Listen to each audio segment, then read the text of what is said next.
The wind came down from the mountains like a living thing that Christmas Eve, howling through the cracks in the wooden walls of Dusty Creek, a town so small and so forgotten that most maps didn't bother with it. It was the kind of place where the sun rose reluctantly each morning, and the stars hung so low at night they looked like someone had scattered diamonds across a black velvet cloth, just to mock the poverty of the people beneath them. Snow was rare in this part of the territory, but that night it came anyway, thick and silent and relentless, swallowing the ground in white and turning every familiar landmark into something strange and unrecognizable.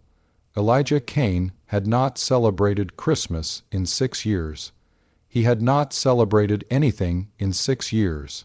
Not since the smallpox took his wife, Martha, in the spring of 1868, leaving him alone in a house that still smelled of her lavender soap for months afterward, a ghost of a scent that haunted him long after the last bar had been used to nothing. Martha had been the kind of woman who made a place feel alive, who hung wildflowers in jars on the windowsill and hummed old hymns while she cooked. Without her, the house became just a structure of wood and nails, a shelter from the weather and nothing more. Elijah stopped cooking proper meals. He stopped shaving most days. He stopped going to church, stopped nodding at neighbors, stopped doing anything that required him to pretend he was still a man who belonged in the world of the living. What he did not stop was carrying his guns, 2 Colt peacemakers, worn smooth by years of use, one holstered on each hip. He had been a gunslinger before Martha, a man of some reputation along the trail towns between Kansas and New Mexico. He had killed men, yes, though fewer than the legends claimed. He had survived men who wanted him dead. He had earned his notoriety not through cruelty, but through a quiet, almost lazy precision, the kind of accuracy that seemed less like skill and more like the universe itself had decided that wherever Elijah pointed, the bullet would arrive. People respected that. People feared that. And even now, broken and graying at the temples, even now with the light gone out of his eyes, men in Dusty Creek still gave him a wide berth when he walked down the main road, which he did only when he needed whiskey or tobacco or ammunition. The 3 things he had decided were the only necessities of life. He was 50, 2 years old that Christmas Eve, though he looked older. His face was a map of hard weather and harder years, deep lines carved around his mouth and eyes, a jaw that had not softened with age, but had instead become sharper, more angular, like the land itself had shaped him. His hair was still mostly dark but threaded with silver, and his eyes, once a warm amber that Martha used to say looked like honey held up to sunlight, had gone flat and gray, the color of river stones in winter. That night he sat in his chair by the fireplace, a glass of whiskey in one hand and a worn Bible in the other, though he was not reading it. He had opened it out of habit, or maybe out of some distant memory of what a man was supposed to do on Christmas Eve, but the words swam before his eyes, and he closed it again. The fire crackled and popped. Outside, the wind screamed. He took a long drink and let the burn of it settle in his chest like a small, angry sun. It was close to midnight when he heard the knock. It was not a confident knock. It was not the kind of knock a man gives when he has come to do business or settle a debt or pick a fight. It was small and uncertain, almost polite, the kind of knock that seemed to apologize for itself even as it asked to be heard. Elijah did not move at first. He was not expecting anyone. No one in Dusty Creek came to his door anymore, not since Martha died, not since he had made it clear through silence and absence that he wanted to be left alone. The knock came again, a little louder this time, and then a voice, thin and trembling, barely audible above the wind. "I need a shelter. Please, I need a shelter." The accent was strange, not Mexican, not Indian, not anything Elijah had heard in his years along the trails. The words were careful, the way someone speaks when they are translating each one in their head before letting it out. He set the whiskey down and set the Bible down beside it and stood, his hand moving instinctively to the gun at his right hip, not because he expected danger, but because the hand had made that journey 10,000 times and did not need to be told. He crossed the room and lifted the latch and pulled the door open. She was standing on his porch, and for a moment he thought the cold and the whiskey were playing tricks on him, because the sight of her made no sense at all in this place. At this time, in this world, she was young, perhaps 19 or 20, though it was hard to tell because her face, while delicate and fine, boned, carried a seriousness that made her seem older. She was Chinese, unmistakably so, with black hair that had come loose from whatever arrangement it had been in, and now hung in wet, tangled strands around her face, plastered there by snow and wind. Her skin was pale, almost translucent in the dim light of the fire behind him, and her eyes were dark and enormous in that pale face, wide with cold and fear and something else, something harder to name, maybe determination, maybe desperation, maybe both at once. She was dressed in clothes that were wholly inadequate for the weather. A thin coat of dark blue fabric, Chinese in its cut, with frog button closures down the front, most of them torn or missing. Beneath it, a dress of dark red silk, now soaked through with melted snow and clinging to her small frame. She had no gloves, no hat, no boots that could have survived the kind of walking she must have done to end up on his porch. Her feet were wrapped in cloth that had once been shoes, but had been reduced by distance and cold to little more than rags. She was shaking so violently that her teeth were chattering audibly, a sound like a tiny drum, and her lips had gone blue. She looked at him and said it again, her voice barely a whisper now, the words coming out on a breath of visible cold. "I need a shelter," she said. "Please." Elijah Kane had not let anyone into his house in 6 years. The rule had been absolute, unspoken but understood by everyone in Dusty Creek. His home was his fortress, his grief his garrison, and the door stayed shut. But she was dying. He could see it plainly. The cold had already gotten into her, deep into her bones, and if she stood on that porch for another 10 minutes, she would be dead, frozen solid like a bird fallen from a tree in a hard winter, and come spring someone would find her remains on his doorstep, and that would be a story he did not care to be part of. He stepped aside and gestured with one hand for her to come in. She hesitated for just a moment, her dark eyes studying his face with an intensity that startled him, as though she were reading something written there that he did not know was visible. Then she stepped across the threshold, moving carefully, almost reverently, the way a person moves into a church or a place they understand to be sacred, and Elijah closed the door behind her, and the wind disappeared as though someone had slammed a lid on a coffin. The warmth of the cabin hit her like a wall, and her knees buckled slightly, though she caught herself before she fell. Elijah was there, one hand under her elbow, steadying her without thinking about it, and the contact of her skin against his, even through the layers of wet fabric, was so shockingly alive and warm, so impossibly present, that he let go as though he had been burned. He guided her to the chair nearest the fire, the one Martha used to sit in, and the thought of that sent a cold spike through his chest. But he pushed it down and focused on the immediate problem, which was keeping this woman from freezing to death in his living room. He found a wool blanket folded on the back of a chair and wrapped it around her shoulders. He added 2 more logs to the fire. He heated water in the kettle and poured it into a cup with a measure of whiskey in it, not much, just enough to warm her from the inside, and he handed it to her and said nothing because he did not know what to say. She took the cup in both hands and held it close to her face, letting the steam rise against her skin, and she breathed it in with her eyes closed. and for a moment in the firelight she looked almost peaceful, the fear draining from her features like water from a cracked vessel. "Thank you," she said, her voice steadier now, though still quiet. "Thank you, my name is Mei Ling. Elijah," he said, and left it at that.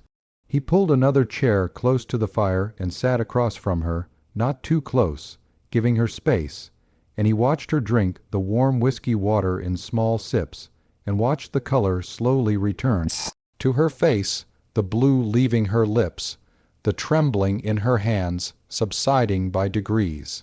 The fire hissed and popped, and the snow continued to fall outside, but inside the cabin it was growing warm, almost stuffy, and Elijah took off his vest and draped it over the back of his chair and rolled his sleeves up to the elbows, a gesture so ordinary and domestic that it surprised him. "How did you come to be out in this?"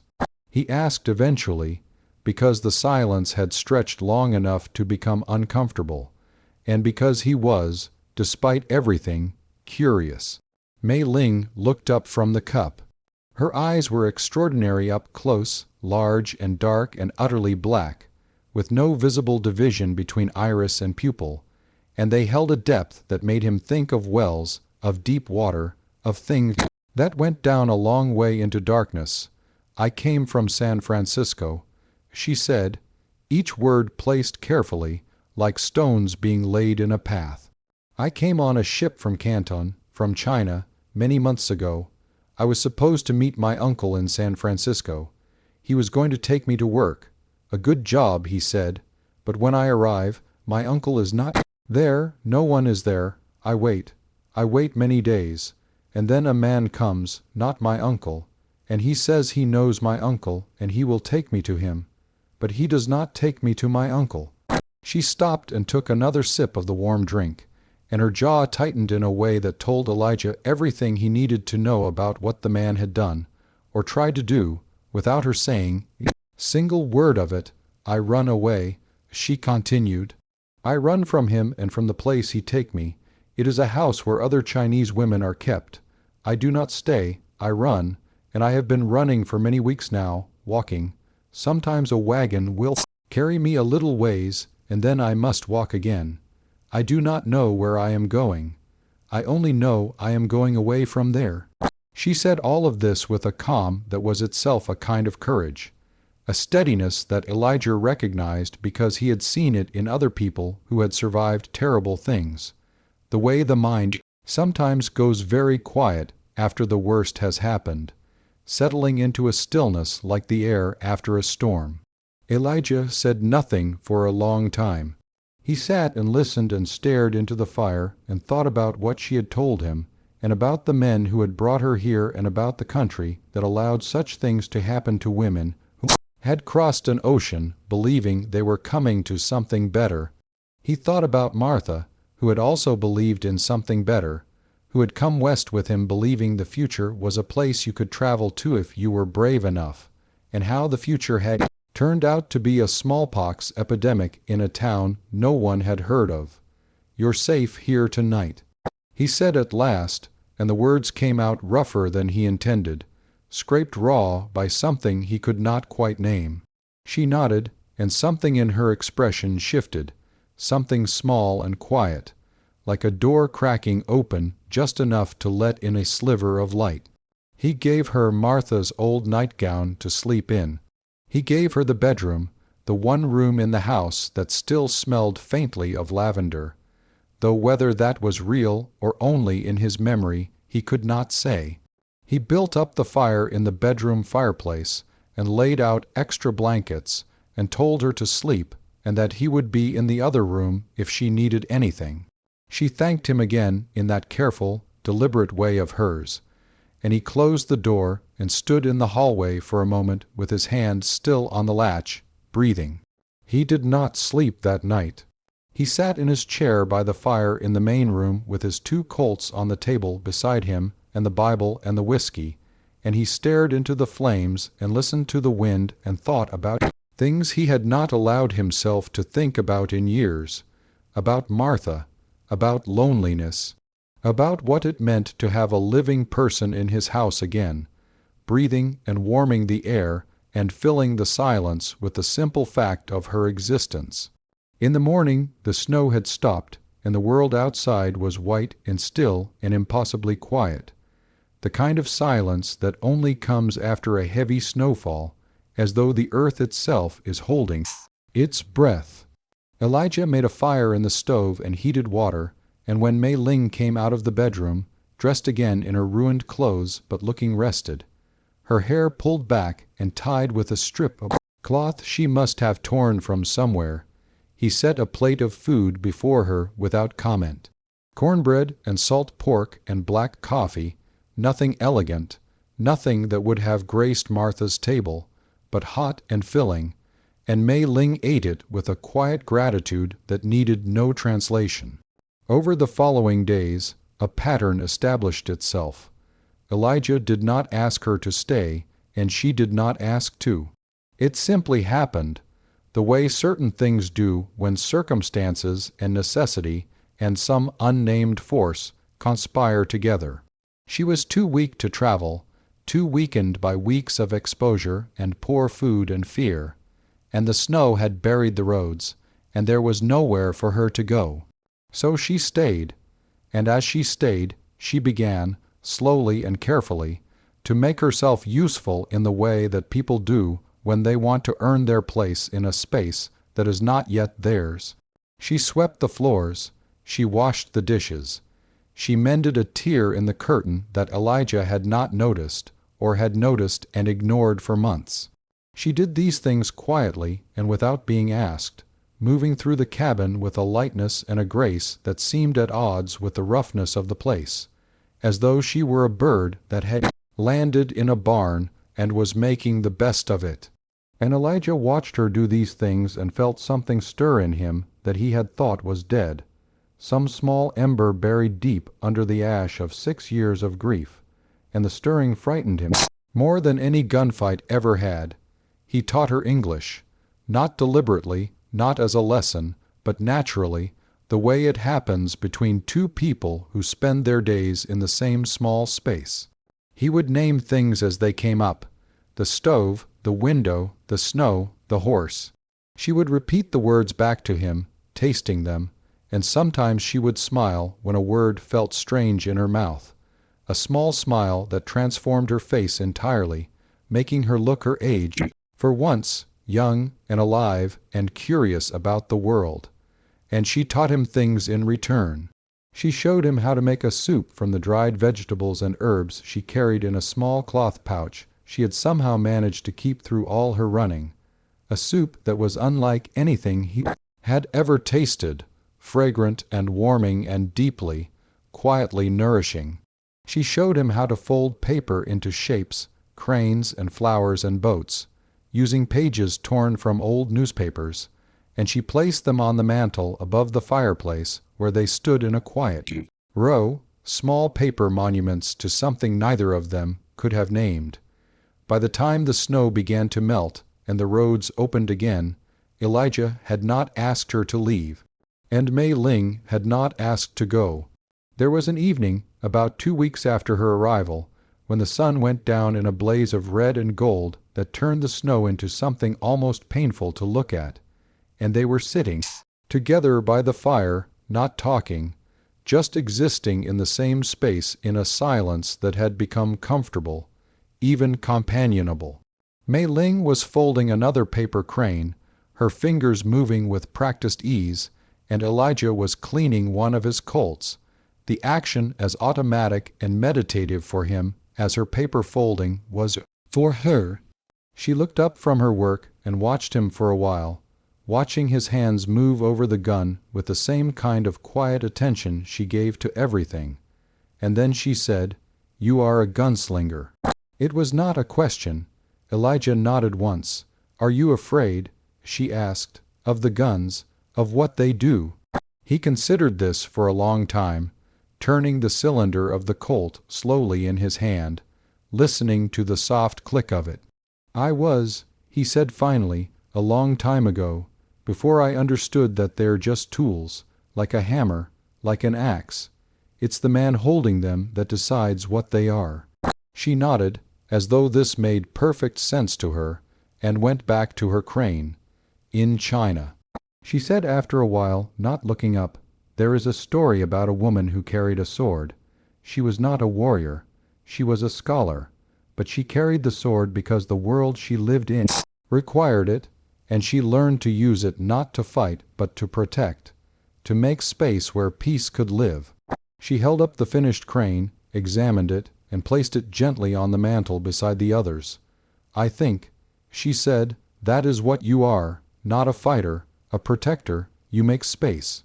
Elijah looked at her and felt something crack open in his chest, something that had been sealed shut for 6 years, and the pain of it was sharp and sudden, like a bone breaking that had been set wrong and was finally, at last, being reset. He did not say anything because there was nothing to say that the moment itself had not already said. The days lengthened. January became February, and February crept toward March, and the snow melted, and the mud came, and then, slowly, the first green shoots pushed up through the hard ground, and the world began, as it always does, to renew itself. Mei Ling grew stronger. She learned more English. She began to laugh, a sound so rare and unexpected in that cabin that the first time it happened Elijah actually looked up from what he was doing, startled, as though he had heard a bird singing in the middle of the night. He began to talk to her, not about anything important at first, just about the weather and the horse and the town and the small mechanics of daily life. But gradually, by degrees so small they were almost imperceptible, he began to talk about Martha. He told her about the lavender soap and the wildflowers and the hymns. He told her about the way Martha laughed, which was loud and unguarded and always surprised him.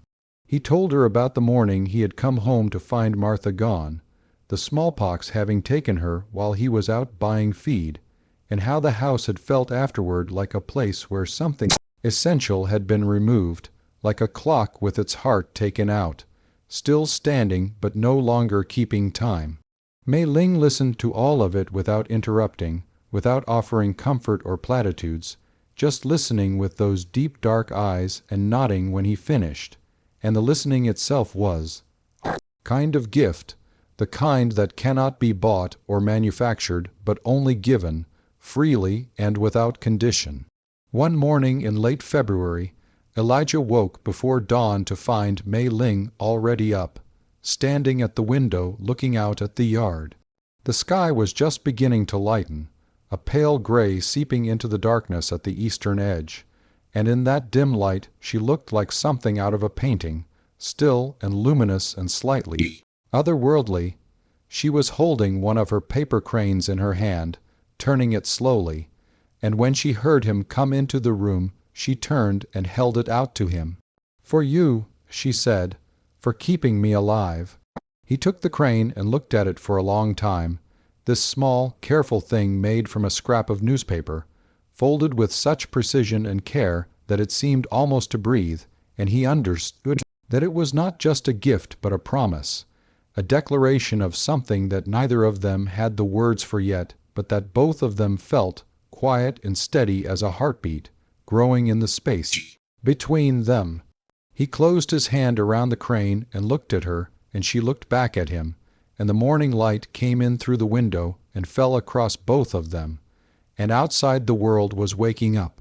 The birds beginning their noise, the frost beginning to melt, the earth turning slowly, as it always had, as it always would, carrying them both forward into whatever came next.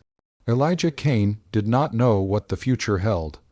He had spent 6 years believing it held nothing, that the road ahead was flat and empty and led nowhere worth going. But standing there in that quiet morning light, with a paper crane in his hand and a woman who had walked out of the snow and the dark and the cruelty of the world and landed on his porch like something the wind had carried there on purpose, he felt, for the first time in longer than he could remember, that the road might not be empty after all, that it might, in fact, be just beginning.